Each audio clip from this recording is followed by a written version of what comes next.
Welcome back جی راجہ منور صاحب. میں عرض کر رہا تھا کہ بھٹو صاحب کی سیاست میں سب سے جو تلخ اور سب سے زیادہ مشکل دور آیا، لوگوں کے خیال میں وہ مختلف ہے کہ وہ جو 77 کے الیکشنز تھے یا نہیں. بھٹو صاحب کی سیاست میں سب سے جو تکلیف دہ دور تھا ان کے لیے وہ تھا کہ بھٹو صاحب ایک قومی رہنما کے طور پر سیاست میں ابھرے، اور پنجاب خاص طور پر جس میں اکثریت پنجاب میں ملی وہ ملتان ڈویژن تھا، جو اس وقت کا سب سے زیادہ امیر ترین اور متوول علاقہ تھا. ملتان ڈویژن. پھر ان کو لاہور ڈویژن سے سیٹیں ملی، پھر ان کو راولپنڈی ڈویژن سے سیٹیں ملی، سرگودا ڈویژن سے سیٹیں ملی. تو یہ اس وقت کے پاکستان جس میں مشرقی پاکستان بھی شامل تھا، بلوچستان میں ان کو اتنی سیٹیں نہیں، بلکہ کوئی سیٹ بھی نہیں ملی. ان کو فرنٹیئر میں سوائے خالق خان کے سیٹ کے اور کوئی سیٹ نہیں ملی. بھٹو صاحب روٹی کپڑے مکان کے نام پر نہیں آئے تھے. بھٹو صاحب ایک قومی رہنما کے طور پر نیشنلسٹ نیشنل لیڈر، اور اس وقت کی جوان فوج بھی ان کے ساتھ ہو گئی، اور لوگ ان کا نام لیتے تھے اور ذکر کرتے تھے کہ یہ آدمی ریڈیم کر سکتا ہے جو 65 کی وار میں جو ہمارے ساتھ ہوا، تاشقند کا معاہدہ، یہ تاشقند کی ہونے کی وجہ سے. اب جو میں نے جو ذکر کیا ہے کہ بھٹو صاحب کے ساتھ جو بدقسمتی ہوئی وہ یہ کہ وہ شخص جو کہ انڈیا کے ساتھ 1000 سال لڑنے کی بات کر رہا تھا، جو لوگوں کے تصورات میں وہ شخصیت تھی تاریخ ساز جس نے انڈیا کے ساتھ معاملات طے کرنے تھے، پاکستان کو ریڈیم کرنا تھا، اس انسلٹ کو، اس ہیوملیشن کو. جب بھٹو صاحب اقتدار میں آئے تو اس وقت فوج کا ایک بہت بڑا حصہ اور پاکستان کی آبادی زمین کا بہت سارا حصہ انڈیا کے قبضے میں تھا. مشرقی پاکستان جا چکا تھا، اب انڈیا کے ساتھ جنگ کی بات نہیں ہو سکتی تھی. سو بھٹو کے لیے سب سے بڑی ڈیفیکلٹ سٹیج جو تھی تاریخ میں، یعنی آپ کا مطلب ہے 20 دسمبر 71 کے بعد جو ہے جو کرائسس آیا بھٹو صاحب جب مصطفیٰ خان گورنر بنے. جی ہاں، جب یہ گورنر بنے، اور ان کے لیے بھی وہ ذمہ داری جو تھی اس وقت میں آ کے سنبھالنی پڑی کہ جب آپ اس سیلاب جس کے سر پر آپ سوار ہو کر اقتدار میں آئے تھے، وہ سیلاب اب آہستہ آہستہ ختم ہو رہا تھا. وہ قاضی آپ نہیں اب لڑ سکتے، وہ محبت کے رشتے اب آہستہ آہستہ ماند پڑنے لگے تھے.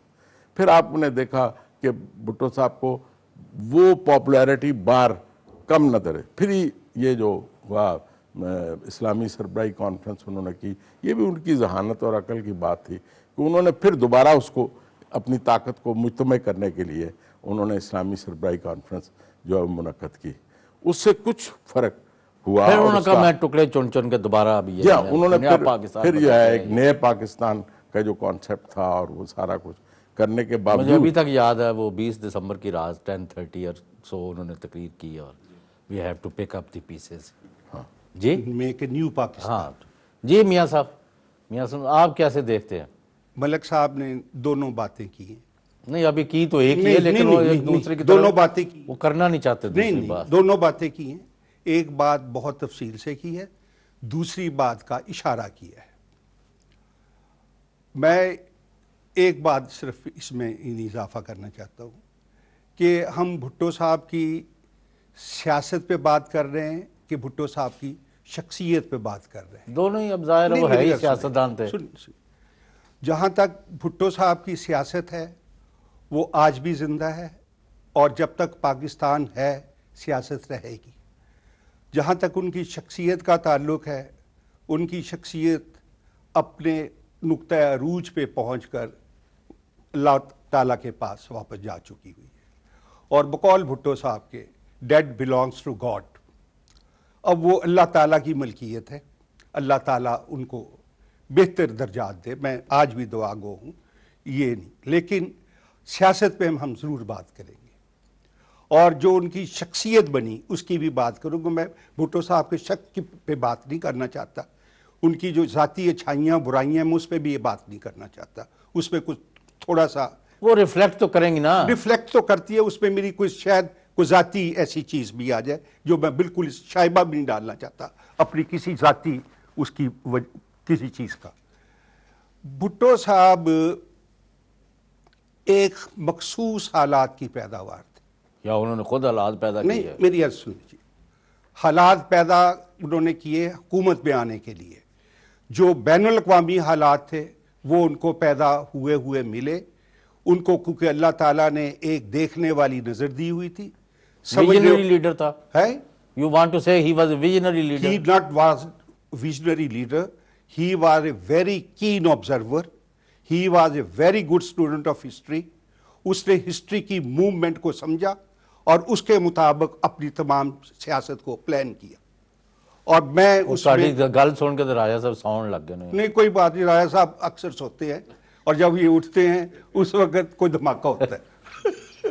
ہم نے کئی دیکھے ہیں لیکن دھماکے. اور بہت دیکھے ہیں. اچھا میں تھوڑا سا وہ تواڈے دوست نو مرحوم رامے نو بھی گواہی تو بھی روک دیتا. Anyway, اچھا میں تھوڑی سی بالکل اجمالاً ذکر کروں گا. جو حالات تھے جس میں بھٹو صاحب کی لیڈرشپ آگے آئی وہ آپ 5 کی دہائی جو تھی 1990 یعنی 50s کی لیٹ 50s اور ارلی 60s یہ ایک ڈیکیڈ تھا جس وقت ساری دنیا میں 2 تحریکیں چل رہی تھیں. ایک نان الائن موومنٹ چل رہی تھی اور تیسری وہ جو تھی اس کو ہم تیسری دنیا کی تحریک کہتے تھے. اور نان الائن نہرو کے انفلوئنس میں تھی. تیسری دنیا ملک صاحب نے صحیح کہا ہے نا کہ انہوں نے پاکستان کے فارن پالیسی کو سمجھا, نئی سمت یعنی ڈائریکشن دی. اس کو سمجھا انڈر ایوب خان. ہاں اس کو سمجھا. اور بھٹو صاحب کو سب سے بڑا جہاں پر آ کے آئی اوپنر جو ان کے لیے تھا وہ قاہرہ کانفرنس کی ناکامی. قاہرہ کانفرنس جب ہو رہی تھی الجزائر میں امریکہ نے بن بیلا کا تختہ الٹ دیا اور اس کے بعد وہ کانفرنس ہو ہی نہیں سکی. یہ ہوری بومدین جو تھا ہاں وہ آ گیا اور وہ کانفرنس ہونے نہیں دی گئی جس کے لیے سکورنو، جمال عبد الناصر، ذوالفقار علی بھٹو اور بہت سے لوگ جمع ہو چکے ہوئے. لیکن وہ دور بھی بڑے بڑے ٹاورنگ لوگوں کا ٹاورنگ لوگ تھے دنیا کے نقشے جی ہاں پر. جی ہاں. اور اس سے پہلے میں ایک اور شخص کا نام لوں گا وہ لومبا تھا جو اپنا ملک کا نام ہے ان کا چلیں افریقہ سے ہاں ویسٹرن افریقہ کا ملک ہے بہت. آئیوری کوسٹ کے ساتھ میں گیا بھی ہوں وہاں پر. وہ لومبا تھا اور لومبا کے قتل کو ایک سمبل بنا کر تمام جو لیفٹ کی موومنٹ تھی جس کو پاکستان میں طارق علی. اب واپس آ جائے نا. میں اب واپس آ رہا ہوں. اس میں بھٹو صاحب کی لیڈرشپ کو حالات نے تھرو کیا. بھٹو نے سمبلائز کیا ہمارا جو شاونسٹک پاکستان کی وہ تھی ڈیزائرز. غلط لفظ آپ کو لگے گا لیکن حقیقی لفظ یہی ہے. پاکستان نے ابھی تک انڈیا کے ساتھ ایک صحیح بیلنس جو ایٹیچیوڈ ہے وہ اڈاپٹ نہیں کیا. ہم نے نہ انڈیا ہن تو پھر تعلق مبارک ہن کر لیا تو نہیں ہنی بھی نہیں کیتا. ہنی بھی نہیں کیتا. چلیں I'm sorry to say honey بھی نہیں کیتا. اے جڑا ہے سیدھا او دی وجہ کر کے آپ اردو میں آ سوری جی یہ ہوا. اس کے بعد اب جو دوسری بات ہے میں اس کو زیادہ نہیں کرتا. امریکہ کی مخالفت بھٹو کے بارے میں بھٹو کے بارے میں آ رہا ہوں. بھٹو صاحب کی جو ہمارے پاس لیگیسی ہے جو سیاست میں ہے جو اس کی اصل وراثت ہے وہ پاکستان پیپلز پارٹی. تو وہ تو ان کے داماد جو ہیں میری بات زرداری صاحب نے بڑا اچھی طرح ان کو پیچھے نہیں وہ میری بات سنبھال کے رکھا. صرف 2 منٹ دے دیں. نہیں آپ بہت ٹائم لے لیا. نہیں اس پہ زیادہ دوبارہ پھر آتے ہیں ملک نہیں دوبارہ اس پہ 2 منٹ میں بات کروں کیونکہ میں چاہوں گا کہ ملک صاحب میری آدھا منٹ کریں اس پہ کمنٹ کرے. بھٹو صاحب نے پارٹی سے ہاتھ کھینچ لیا. یہ بھی گواہ ہے میں بھی گواہ ہوں. شاگرد لگتے ہیں مجھے. نہیں یہ گواہ ہے میرے. بھٹو صاحب نے ان سے اور مجھ سے دونوں سے بیٹھ کے FSF بنانے کے لیے آپس میں باقاعدہ ڈسکس کیا اور پارٹی کے اندر ایک ملیٹنٹ ونگ بنانے کی ضرورت کا ذکر کیا. اس کے بعد FSF بنائی گئی. آپ اس طرح کے کنٹروورشل حقائق نہ لائیں. نہیں میں کنٹروورشل بات نہیں کر رہا میں ہسٹری بیان کر رہا ہوں.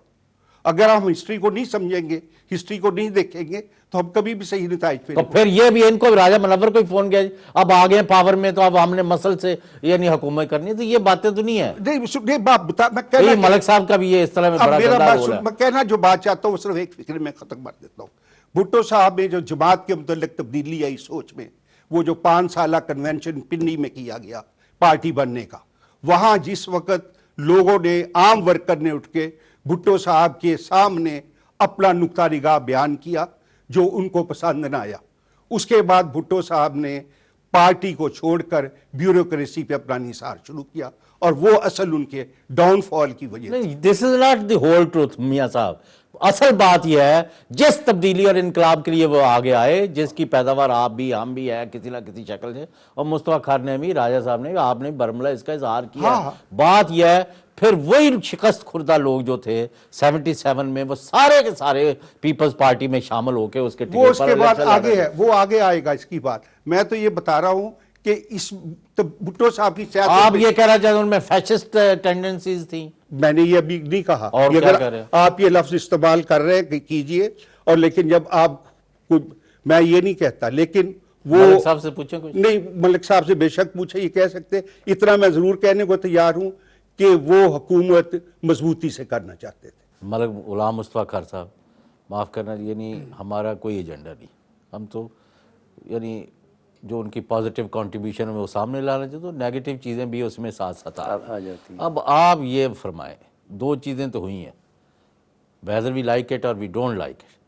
20 دسمبر 71 کو جو ملک 2 ٹکڑے ہو گیا اور بھٹو مرحوم روم سے آنے کو تیار نہیں تھے، وہ ملک غلام مصطفیٰ خان تھے جنہوں نے یہاں مینج کیا پنڈی میں، اور اقتدار ان کو ٹرانسفر ہوا، ورنہ he was not willing to come back. یہ تو آپ کے کارنامہ ہے. دوسرا جو آپ نے زیادتی کی ہے اس کا آج آپ حساب دیں کہ آپ نے کمانڈر چیف جو تھا گل حسن اور ایئر چیف جو تھا ایئر ایم، ان کو پسٹل پوائنٹ پر ان کے استعفے لکھوائے اور ان کو یرغمال اور اغوا کر کے لاہور لائے. یہ کہاں کی جمہوریت اور ملک دوستی تھی؟ اس کا بھی آپ جواب دیں اپارٹ فرام دی کوسچنز میاں اسلم ہیز ریزڈ، لیکن آفٹر شارٹ بریک.